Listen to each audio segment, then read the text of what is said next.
হ্যাঁ গাইস, কি অবস্থা ব্রো? ব্যাচেলার পোলাবেন, তোমরা কেমন আছো? এইচএসসি পরীক্ষার্থীরা তোমাদের পরীক্ষা কেমন যাচ্ছে জানাবা।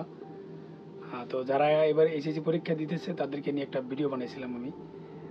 শেষের দিকে বলছিলাম যে তোমরা অবশ্যই নারীর সঙ্গতা থেকে দূরে থাকবা। এটা নিয়ে অনেকে অনেক প্রশ্ন করছে যে নারীর সঙ্গতা থেকে কেন দূরে থাকবা। ভাই, নারীর সঙ্গতা খুব খারাপ জিনিস, তোমার লাইফ পুরো বরবাদ করে দিব। আমি একটা তোমাকে ঘটনা বলি, একটা মামলার ঘটনা বলি। এটা তো একটা মামলার ঘটনা বলবো, কিন্তু অহরহ এরকম বাংলাদেশে অ্যাভেলেবেল এরকম ঘটনা ঘটতেছে। ঘটনা হচ্ছে একটা 9-1 মামলা। হ্যাঁ, ধর্ষণের মামলা। একটা 9-1 মামলা, একটা ছেলে বয়স 20 থেকে 25 হবে। তো ছেলের বয়স হচ্ছে 20 থেকে 25 এর ভিতরে, আর মেয়ের বয়স হচ্ছে 14 থেকে 16 এর ভিতরে।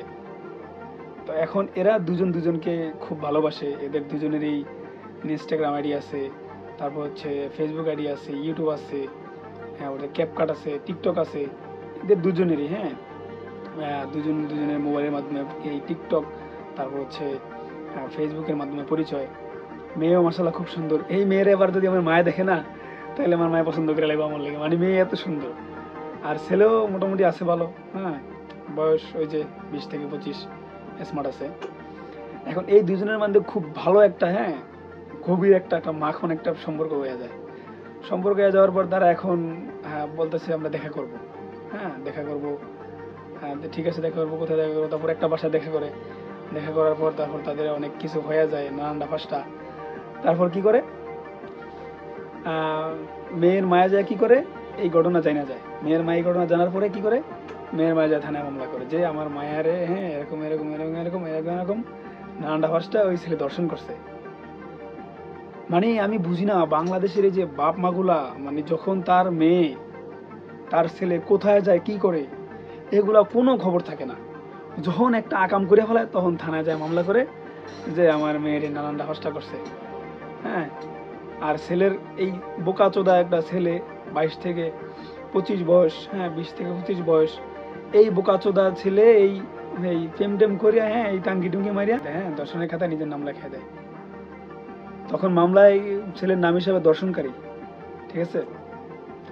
তো আমি ওইসব বাবাকে আমি বলতে চাই যে আপনার মেয়ে কোথায় যায়, ছেলে কোথায় যায়, আপনার ওই খবর নাই। যখন একটা অঘটন ঘটায় ফেলায় তখন আপনি যায় মামলা করেন যে আমার মায়ের নান্ডা ফাঁসটা করছে।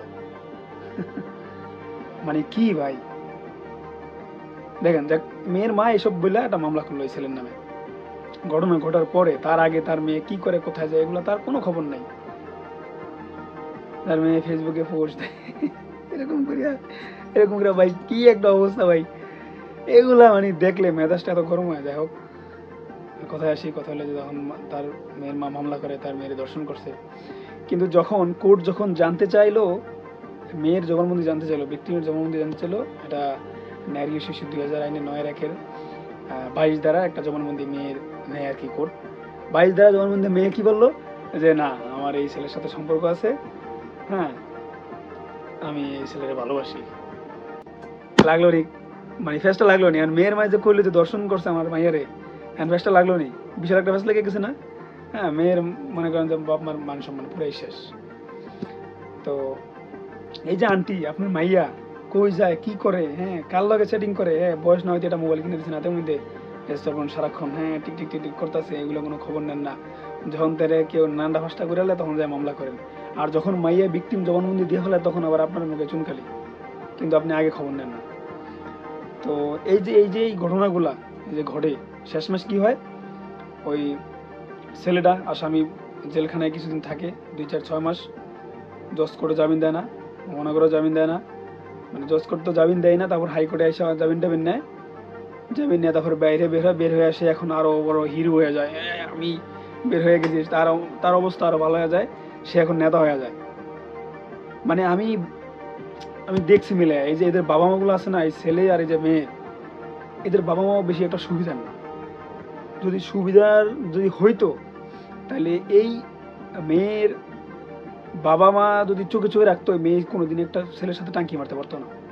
আর এই মেয়ের যে ছেলের যে বাবা মা, এরা যদি একটু ওরকম হইতো তাহলে কোনোদিন এরকম অঘটন ঘটাতে পারতো না। ঠিক আছে? তো আমি আন্টি আপনাদেরকে, আঙ্কেল আপনাদেরকে বারবার বলবো যে প্লিজ আপনার মেয়েকে, আপনার ছেলেকে প্লিজ সামলে রাখেন। আর তাড়াতাড়ি বিয়ে করতে কইতাছি কি লেগে, এই যে এই সমস্যাটা, মেয়ের ওই যে ছেলেরা বয়স 20 থেকে 22, তাই না, বা 25। এখন ইন্টারমিডিয়েট তোমরা যারা দিবা, ইন্টারমিডিয়েট শেষ করে যদি বিয়ে করে ফেলাও, বিশ্বাস করো ভাই, তুমি এগুলো থেকে দূরে থাকবা। আর তোমার লাইফটা মানে অন্যরকম একটা, সেরকম একটা লাইফ হয়ে যাবে তোমার। তুমি মানে অনেকে মনে করে কি বিয়ে করলাম মানে লাইফ শেষ, পড়ালেখা শেষ। না রে ভাই, তুমি বিয়ে করিয়া শুরু করো, বিয়ে করে শুরু করো, পড়ালেখা শুরু করো। তোমার মাইন্ডে থাকবে যে আমি বিয়ে করবো, পড়ালেখা চলবে, চাকরি বাকরি চলবে। কিন্তু বাংলাদেশের মানুষের মাথার মধ্যে এখন বিয়ে করা মানে সব শেষ, বিয়ে করা মানে পড়ালেখাও শেষ, চাকরি বাকরিও শেষ। এখন আমি কি করবো, এখন আমি বউ বাচ্চা পালবো, এটাই হচ্ছে আমার কাম, সংসার করবো, এটাই হচ্ছে আমার কাম। না ভাই, এটা আপনার কাম না। অনুরোধ করব, তোমরা ইন্টারমিডিয়েট দিয়া যদি পারো বিয়ে করে নাও। আর আমার কাঙ্ক্ষিত আন্টি আঙ্কেল যদি পারেন, আপনার মেয়েকে বিয়ে দিয়ে দেন। এখন আবার বলবেন যে মেয়ে নাবালক, 15 বছর বয়স, কেমনে বিয়া দিব?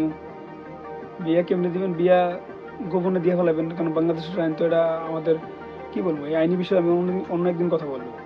বাংলাদেশের আইন যে কি কোন ভিত্তির উপরে দাঁড়ায় আছে, কোন ভিত্তির উপরে তৈরি হয়েছে, এটা অনেকদিন কথা বলবো। কিন্তু আপনি বিয়ে দিয়ে দিবেন, ঠিক আছে? তো আজকে মতো এখানেই, সবাই ভালো থাকবেন। আল্লাহ হাফেজ, আসসালামু আলাইকুম।